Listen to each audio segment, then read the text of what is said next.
Bom, vamos direto ao ponto. A gente sabe que durante milênios a humanidade usou uma forma de punição sem deixar nenhuma cicatriz física, sabe? Mas que era capaz de destruir completamente a vida e o status de uma pessoa. O ato de raspar o cabelo à força. Mas por que isso acontecia? Porque arrancar algo que o próprio corpo produz sem parar carrega um peso social e psicológico tão pesado ao longo das eras. É exatamente isso que a nossa análise de hoje vai destrinchar, colocando a biologia simples de frente para esse simbolismo social gigantesco. Neste nosso roteiro de hoje, a gente vai passar rápido por 5 pontos estruturais. Primeiro, o cartão de identidade social. Depois, humilhação e punição. Em terceiro, o controle e a perda da individualidade. 4, o outro lado da moeda, que é a escolha. E fechamos com a psicologia do cabelo hoje. Vamos lá! Então, começando direto pelo ponto 1, a identidade social. Literalmente, o cartão de visitas humano. Olha só, se a gente pensar puramente pelo lado biológico, o cabelo não é nada além de queratina. É só proteína sendo empurrada para fora da pele. Só isso. Mas o que explode a cabeça, na verdade, é o contraste absurdo entre essa realidade biológica super fria e a montanha de bagagem emocional e histórica que a gente colocou em cima desses fios desde que o mundo é mundo. Lá na antiguidade, o cabelo era praticamente um código de barra, sabe? Só de bater o olho, dava para ler de cara a classe social de alguém, a idade, de qual tribo a pessoa era, a religião, patente militar e até mesmo se a pessoa era solteira ou casada. Em muitas culturas, aquele penteado mais elaborado era exclusividade total da nobreza. E um cabelo soltão, longo, muitas vezes era o grande atestado de liberdade. Ou seja, o visual falava exatamente o lugar da pessoa no mundo, muito antes dela dar um simples bom dia. Pensa nos antigos Vikings, por exemplo. Um pessoal que valorizava absurdamente os fios e aquelas barbas gigantes. Para eles, o cabelo era a própria honra encarnada. Então, se o inimigo viesse e cortasse o cabelo de um viking à força, nossa, isso era vergonha suprema. É o equivalente exato a arrancar violentamente as medalhas do peito de um soldado no meio da praça. A identidade daquele guerreiro era simplesmente destruída ali, na hora. E a gente não pode esquecer da clássica história bíblica de Sansão, né? É provavelmente o exemplo mais famoso dessa mentalidade antiga. A força sobre-humana dele estava, de acordo com as histórias, totalmente ligada ao fato dele nunca ter cortado o cabelo. Aí os inimigos descobrem o segredo, raspam a cabeça dele enquanto ele dorme e, bum, a força vai embora na hora. Independente de como a gente interpreta isso religiosamente, esse relato é uma prova de que, há milhares de anos, a sociedade já via o cabelo como um símbolo puro de poder. Avançando para a parte 2, a humilhação e a punição. A verdadeira vergonha pública. Imagina viver num mundo sem internet, sem aquela coisa de anonimato urbano, onde não dava para simplesmente mudar de bairro e começar do zero. Nessas comunidades menores do passado, a sua reputação era tudo. O pacote completo. Então, o ponto crucial é, quando pegavam um prisioneiro ou um traidor, arrastavam para a praça e raspavam a cabeça da pessoa. A vergonha não acabava ali, junto com a tesoura. O cabelo demora para crescer, né? A pessoa era obrigada a carregar aquela marca de humilhação, aquele letreiro invisível na testa, por semanas ou até meses, para todo mundo ver. E um dos capítulos mais densos e pesados dessa história aconteceu lá na França, logo depois da Segunda Guerra Mundial. Com a libertação do país, milhares de mulheres acusadas de se envolverem com soldados inimigos sofreram exatamente essa punição.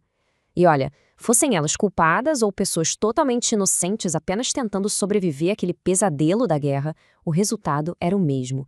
Multidões se juntavam nas ruas, elas eram forçadas a desfilar carecas, tomando xingo da população de todo lado. O detalhe importante aqui é que a intenção da multidão não era causar dor ou um castigo físico imediato. Era uma punição puramente social. Historicamente, o cabelo feminino sempre manteve uma ligação muito, mas muito forte com a beleza e a aceitação na sociedade.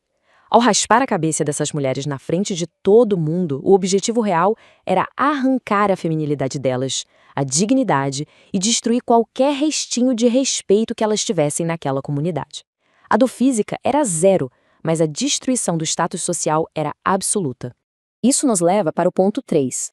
Controle e perda, o fim da individualidade. Quando a gente olha para ambientes institucionais, tipo prisões ou exércitos ao longo da história, raspar a cabeça virou praticamente uma regra metódica. Claro, eles sempre usavam desculpas práticas, higiene básica, evitar infestação de piolho ou criar um padrão visual, mas o principal fator por trás disso era intensamente psicológico. Cortar o cabelo é uma forma mega eficiente de remover a individualidade. Se todo mundo fica idêntico, impor disciplina e submissão vira uma tarefa muito mais fácil para quem está no poder. A verdadeira natureza dessa prática nos piores ambientes possíveis se resume em uma frase bem brutal: você não pertence mais a si mesmo, agora pertence ao sistema. Vários regimes autoritários e, infelizmente, campos de concentração usaram esse corte sistemático logo no momento em que as pessoas chegavam. Era o primeiríssimo passo num processo calculado de desumanização. A forma mais rápida e fria de pegar um ser humano super complexo e transformar num mero número sem rosto. Mas calma que a gente chega no ponto 4, o outro lado, o poder da escolha. É fascinante, para não dizer bizarro, como o contexto pode mudar completamente uma mesma ação. A imposição forçada, como a gente acabou de aprender, é humilhação pura, punição e anulação de identidade. No entanto, o mesmíssimo ato físico, ou mesmíssimo, quando é escolhido de forma livre, vira o oposto absoluto. Vira símbolo de humildade, de libertação espiritual, de desapego do mundo material. É por isso que os monges budistas optam por raspar a cabeça para deixar a vaidade para trás, ou como aqueles grupos cristãos que usavam a tonsura medieval. O contexto é quem dita o significado real. E vamos direto para o ponto 5, a psicologia do cabelo hoje.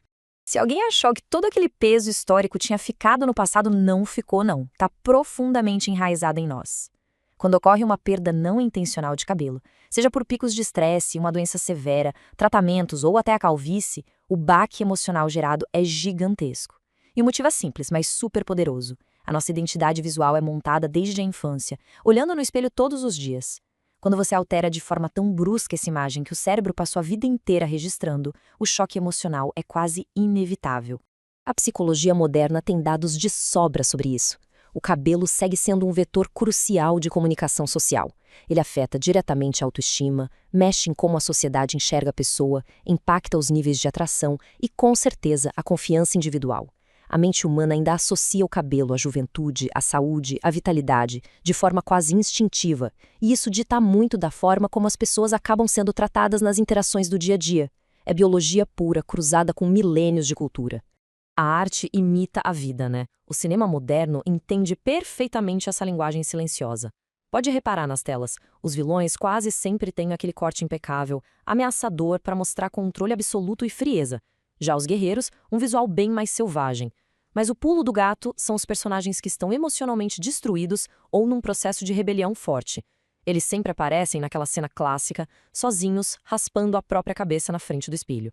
É a narrativa visual gritando para o público, sem precisar de uma só palavra, que a identidade inteira daquele indivíduo está sendo demolida para algo novo nascer. A biologia, como falamos lá no começo, pode até jurar que é só queratina.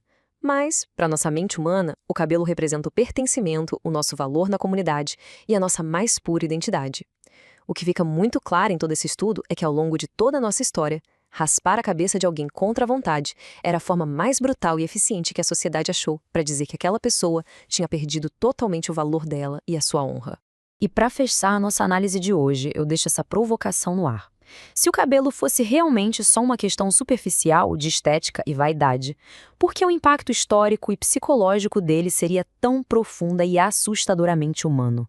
Pensem nisso na próxima vez que passarem na frente de um espelho. Nós carregamos diariamente uma imensa bagagem cultural, psicológica e identitária. Até a próxima!